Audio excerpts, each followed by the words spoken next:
പാചകവാതക ക്ഷാമം സിനിമാ മേഖലയിലും പ്രതിസന്ധിയാവുകയാണ്. പാചകവാതക ക്ഷാമത്തിന് പരിഹാരമുണ്ടായില്ലെങ്കിൽ ഷൂട്ടിങ്ങുകൾ നിർത്തിവെക്കുമെന്നറിയുന്നു. ഫിഫ്ക ഭാരവാഹികൾ ഇത് സംബന്ധിച്ച് ഇന്ന് ചർച്ച നടത്തും. നിതിൻ സേവരുണ്ട് കൂടുതൽ വിവരങ്ങളുമായി. നിതിൻ, അങ്ങനെ LPG ഷോർട്ടേജ് സിനിമാ ചിത്രീകരണത്തെയും ബാധിക്കുന്നു എന്നാണ് അറിയുന്നത്. വലിയ നഷ്ടമുണ്ടാവും ഇപ്പോൾ പെട്ടെന്ന് നിർത്തിയൊക്കെ വെച്ചാൽ. ഇനിയിപ്പോൾ ഈ സ്കൂൾ അടയ്ക്കുന്ന സമയത്തും വിഷുവിനും ഒക്കെ റിലീസ് ചെയ്യേണ്ട സിനിമകളൊക്കെ ഉണ്ട്. വളരെ പെട്ടെന്ന് ഷൂട്ടിംഗ് പൂർത്തിയാക്കേണ്ട സിനിമകളാണ്.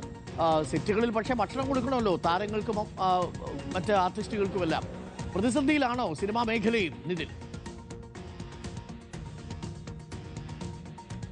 ഡോക്ടർ അരുൺകുമാർ പ്രതിസന്ധിയിലാണ് എന്നാണ് നമ്മൾ മനസ്സിലാക്കുന്നത്. നമ്മൾ ഈ പ്രൊഡ്യൂസേഴ്സ് അസോസിയേഷന്റെ പ്രസിഡന്റ് ബി രാകേഷുമായി അല്പസമയം മുൻപ് സംസാരിച്ചിരുന്നു. അപ്പോൾ അവർ ഈ പ്രതിസന്ധിയുമായി ബന്ധപ്പെട്ട് ചർച്ച നടത്താനായി കൊച്ചിയിൽ അല്പസമയത്തിനകം ഒരു യോഗം കൂടുന്നുണ്ടെന്നാണ് നമ്മൾ മനസ്സിലാക്കുന്നത്. നിലവിൽ മലയാള സിനിമയിൽ 18 മലയാള സിനിമകളാണ് ഷൂട്ടിംഗ് നടന്നുകൊണ്ടിരിക്കുന്നത്. ഈ 2 ദിവസം കൂടി മാത്രമാണ് ഭക്ഷണം ഉണ്ടാക്കാനുള്ള LPG സിലിണ്ടറുകൾ ഈ ഷൂട്ടിംഗ് സെറ്റുകളിലൊക്കെ തന്നെ അവശേഷിക്കുന്നത്. അപ്പോൾ ഇതുകൂടി അവസാനിച്ചു കഴിഞ്ഞാൽ പിന്നീട് ഷൂട്ടിംഗ് മുന്നോട്ട് കൊണ്ടുപോകാൻ സാധിക്കില്ല എന്നാണ് പ്രൊഡ്യൂസേഴ്സ് അസോസിയേഷൻ പറയുന്നത്. അങ്ങനെ വന്നാൽ ഈ സിനിമകളുടെ ഷൂട്ടിംഗ് ഒക്കെ തന്നെ നിർത്തിവെക്കേണ്ടി വന്നു. അങ്ങനെ നിർത്തിവെക്കേണ്ടി വന്നാൽ അത് പിന്നീട് ഉണ്ടാക്കുന്ന സാമ്പത്തിക ബാധ്യത തന്നെയാണ് ഇവർക്ക് വലിയ തോതിൽ ഇവർ ആശങ്കപ്പെടുന്നത്. ഏകദേശം 5 കോടി രൂപ വരെ നിർമ്മാതാക്കൾക്ക് നഷ്ടം സംഭവിക്കാനുള്ള സാധ്യതയുണ്ട് എന്നാണ് നിർമ്മാതാക്കളുടെ സംഘടനയുടെ ഭാരവാഹികൾ പറയുന്നത്. ഒപ്പം ഈ ആർട്ടിസ്റ്റുകളുടെയൊക്കെ ഡേറ്റ് പിന്നീട് വീണ്ടും കിട്ടുക എന്നത് വളരെ പ്രയാസകരമായിരിക്കും. ഈ താരങ്ങളെയും ടെക്നീഷ്യന്മാരെയും ഒക്കെ വീണ്ടും ഏകോപിപ്പിച്ച് ഇതേ സെറ്റിൽ കൊണ്ടുവരിക എന്നത് വലിയ തലവേദനയാകുമെന്നാണ് നിർമ്മാതാക്കളുടെ സംഘടന പറയുന്നത്. ഒരു സെറ്റിൽ 200 മുതൽ 300 വരെ ആളുകളാണ് ചില സമയത്ത് പണിയെടുക്കുന്നത്. അപ്പോൾ ഇവർക്കെല്ലാം വേണ്ട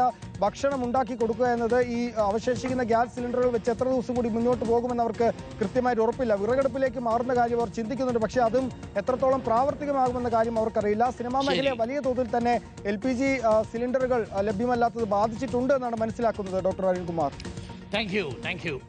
നിതിനാണ് വിവരങ്ങൾ നൽകിയത്.